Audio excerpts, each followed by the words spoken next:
going over two unranked teams. Michigan, I didn't check. They should be ranked after this game. They should be back into the ranked category. Michigan has a huge bounce back win after what happened against USC in the previous week. They win this game 24-7 now. Why I believe this game was so monumental is because going into this game, I'm going to put my hand up. I thought Washington was one of the most underrated teams in the entire country. I thought Demon Williams was playing like one of the best quarterbacks in the country. I believe Demon Williams' skill set is, like I said, one of one right now in college football. What he's able to do running the football, what he's able to do with his arm. He gives me now more shades of Kyler Murray. But again, we did not see Kyler Murray in this game. When you look at Michigan, what they were able to do on the defensive side of the ball in the second half, this was a 7-7 game. And like again, I believe Washington is a really good football team.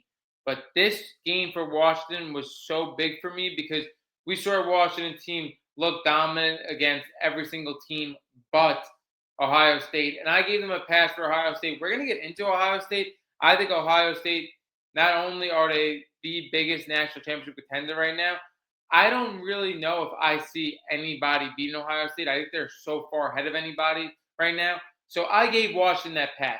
But then you play a really good team in Michigan, and I thought this was a chance where we could say, hey, does Washington really deserve to be ranked? Like, I thought they deserved to be ranked coming into this matchup.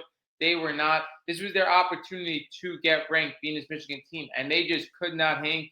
Demon Williams in the second half was absolutely confused. He threw for 3 interceptions.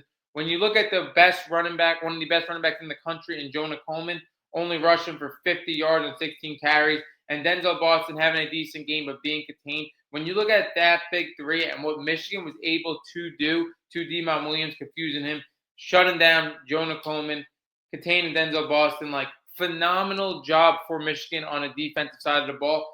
And again, we talked about this Michigan team, how it does have limitations. Bryce Underwood played what might have been his best game in this entire college football season. When we look at the matchup again, you look at Bryce Underwood against a cupcake. Yeah, he has better numbers, but against a pretty solid matchup, he goes 21 for 27, 230 yards, 2 touchdowns. Now, the biggest thing for this Michigan team for me is their limitations. We have talked about it week to week. Again, is it possible that they have a route to sneak into the college football playoffs?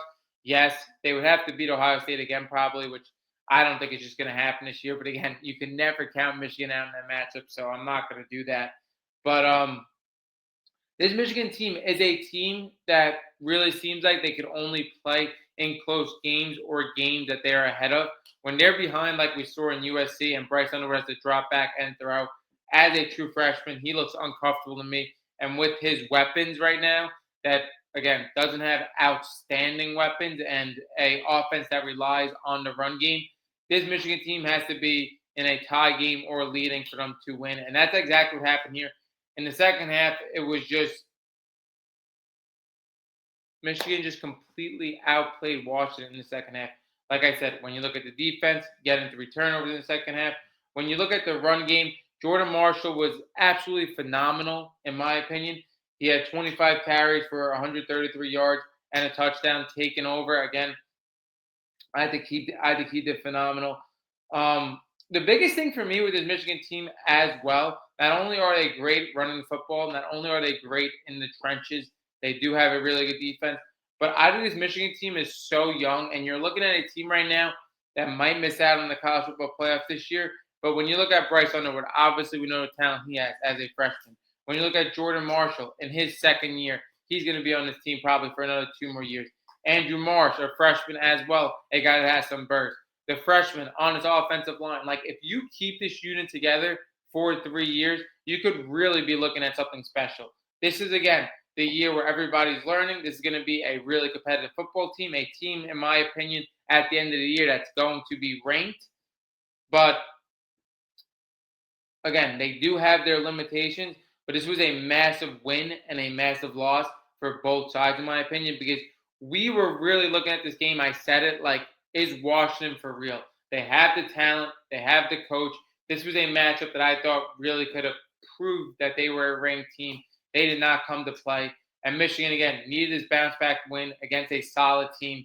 And again, Michigan shows when they're in the lead, their defense really steps up, and their run game is bar to none. Their run game is one of the best in the country. So, huge win for Michigan.